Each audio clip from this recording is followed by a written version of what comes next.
Thumbnail र title हेरेर आजको भिडियो के हो भन्ने थाहा पनि हाल्नु होला हैन। Yes the series you should watch before it's too late. यस भिडियोमा मैले आज 5 वटा सिरिजको नाम भन्नेछु र त्यो तपाईहरुले हेर्नै पर्ने हुन्छ किनभने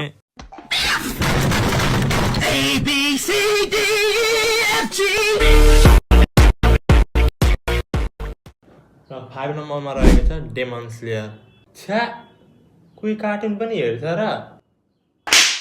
एनिमीको स्टोरी लाइन भनेको एउटा मेन क्यारेक्टर हुन्छ जसको नाम हो टान्जिरो र टान्जिरो चाहिँ आफ्नो काममा सकेर घर फर्किँदै गरेको हुन्छ र घर फर्किँदाखेरि उसको फ्यामिलीहरू सबैजना मरेको हुन्छ सिर्फ एउटा गुइनी बाहेक र जसको नाम हो Nezuko.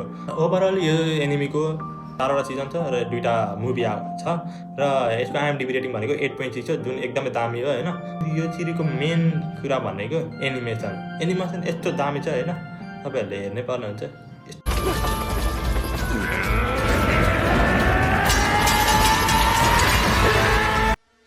Hi, are you comfortable in there?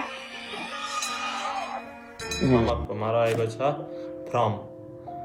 यो कहीँ सुन्नु भएको छैन पक्कै पनि मलाई थाहा छ किनभने this is one of the most underrated masterpiece one of my favourite पनि हो हैन। र यो सिरिजमा के हुन्छ भने फर्स्ट कहानी भनेको स्टोरी जहाँबाट सुरु हुन्छ भने एउटा फ्यामिली ट्रिपमा गइरहेको हुन्छन् हैन र फ्यामिली ट्रिपमा गइरहेको बेलामा बाटोमा एउटा रुख ढलेको देख्छन् र रुख ढलेको देख्दाखेरि अब बाटो अगाडि जान नमिलेर फर्किन्छन् र फर्केपछि उनीहरू एउटा टाउनमा पुग्छन् र टाउनमा पुग्दाखेरि यहीँबाट प्रब्लम सुरु हुन्छ र प्रब्लम के सुरु हुन्छ भन्दाखेरि अब यिनीहरू यो टाउनबाट बाहिर निस्किन सक्दैनन् र किन सक्दैनन् भनेर अब तपाईहरुले यो सिरिज हेर्नुपर्ने हुन्छ। यो फ्रम सिरिजको ओभरअल आइएमडीबी रेटिङ भनेको 7.8 छ। एउटा वार्निङ दिइहाल्छु तपाईहरुलाई लास्ट चाहिँ स्लो पेसिङ छ हैन। स्लो पेसिङ भए पनि तपाईहरुले सिजन 3 को लास्ट एपिसोडसम्म हेर्नु होला एकदमै बल छ। यदि तपाईहरुले डार्क जस्तो सिरिज हेर्नु भएको छैन यो सिरिज तपाईहरुलाई एकदमै दामी लाग्छ हैन। अन्तिमसम्म हेर्नु बब्बाले छ। यसको अब अर्को सिजन पनि आउन आँटेको छ। मैले एउटा कुरा भन्नै बिर्सेछु यो सिरिजको मेन कुरा भनेको हरर छ। यो यसको लास्ट सिजनसम्म हेरिसक्नु भयो भने तपाईहरुको रियाक्सन यस्तो हुन्छ। ए माँ वो खिड़की बंद करना माँ। अरे बंद करना खिड़की बंद करना। अरे बंद करना खिड़की माँ। ए खिड़की बंद कर। रघु ये तुम क्या कर रहे हो?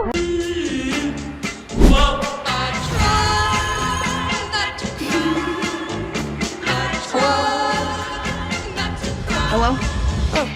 Hi. र नम्बर 3 मा रहेको छ आईटी वेलकम टु डेरी भन्ने सिरिज छ। यो सिरिज भर्खरै आएको 2025 को यो डिसेम्बरमा अहिले भर्खर इन्ड पनि भयो होला। मैले यो भिडियो हालिसक्दा ओर्दा 8 वटा एपिसोड आइसकेको छ। सिजन 1 को 8 वटा एपिसोड आइसकेको छ र यो सिरिज यस्तो बवाल छ हैन। भर्खरै आएको एचबीओ प्रोडक्सनले ल्याएको हो हैन। एचबीओ प्रोडक्सन भन्नेबित्तिकै सिरिज बवालै भइहाल्छ। एचबीओ प्रोडक्सन भनेको गेम अफ थ्रोन भयो। गेम अफ थ्रोन कस्तो खतरा सिरिज छ तपाईहरुलाई थाहा नै छ। यदि हेर्नु भएको छैन भने You know nothing, Jon Snow. सिरिजको कहानी के हुन्छ भने एउटा टाउन हुन्छ जसको नाम हो डेरी र डेरी एकदमै नर्मल टाउन हो भनेर इन्ट्रोड्युस भएको हुन्छ। तर यसको यो सिरिजको फर्स्ट एपिसोड हेर्ने बित्तिकै तपाईँलाई यस्तो हुक हुन्छ नि 1 एपिसोड हेर्नु क्यासी गरिदिहाल्छ। यो ओभररेटेड हुनुभन्दा अगाडि हेरिहाल्नु होला यति दामी छ। यदि तपाईहरुलाई इन्टेन्स सिन्स हेर्नु भएको छैन यो पनि तपाईहरुलाई म हेर्नु नै भन्छु। यसको आइएमडीबी रेटिङ भनेको यसको रेटिङ 9.8 छ क्या। त्यस्तो खतरा भएको छ यस सिजनको अन्तिम एपिसोडतिर।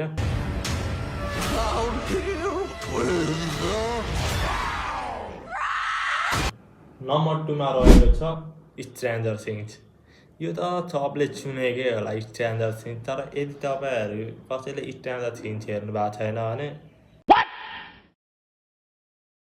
सिरिजको सुरु स्टार्टिङ भनेको हकिन्स भन्ने टाउन हुन्छ। यो हकिन्स भन्ने टाउनमा पनि एउटा बच्चा हराएको हुन्छ जसको नाम हो विल र त्यो विललाई खोज्न पुलिसहरू प्यारेन्ट्सहरू त्यसको साथीहरू धेरैले खोज्छन् र खोज्दाखेरि भेट्दैन र त्यसको साटो उनीहरूले एउटा मिस्ट्री एक्सपेरिमेन्टहरू थाहा पाउँछन् र अपसाइड डाउन भन्ने वर्ल्डहरू छुट्टै वर्ल्ड छ भन्ने थाहा पाउँछन्। त्यो अपसाइड डाउन भनेको के हो भन्दाखेरि यो हेर्नु यस्तै हो। ओभरअल रेटिङ भनेको 8.6 रहेको छ। त्यो भनेको एकदमै बवाल भइहाल्छ र अहिलेको लेटेस्ट एपिसोडको IMDb रेटिङ हेर्नुमा त छक्कै पर्नुहुन्छ। सब 9.5 9.2 रहेको छ। फाइनल आर्कमा छ जुन न्यू इयरमा सकिनेछ। त्यो भएर 5वटा सिजन आइसकेको छ।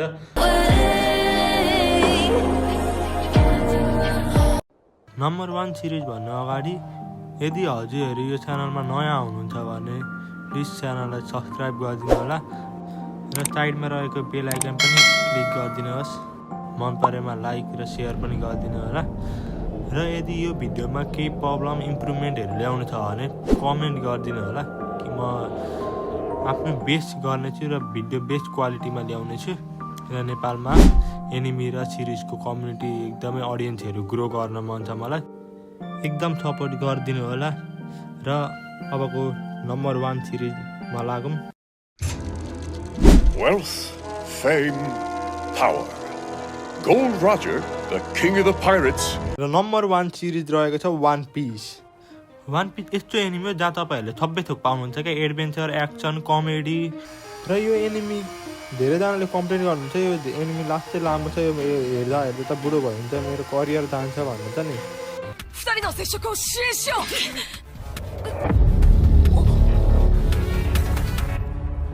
यो सिरिजको स्टोरी राइटिङ भनेको नेक्स्ट लेभल रहेको छ क्या। यसको प्लट ट्विस्टहरू एकदमै दामी छ र म नेक्स्ट भिडियोमा यसको डिटेलमा कुरा गर्नेछु।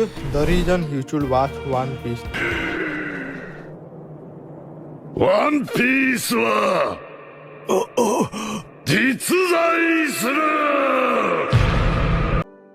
आजको लागि यति नै र यदि हजुरहरूले यहाँसम्म भिडियो हेर्न सक्नु भएको छ भनेありがとうございました。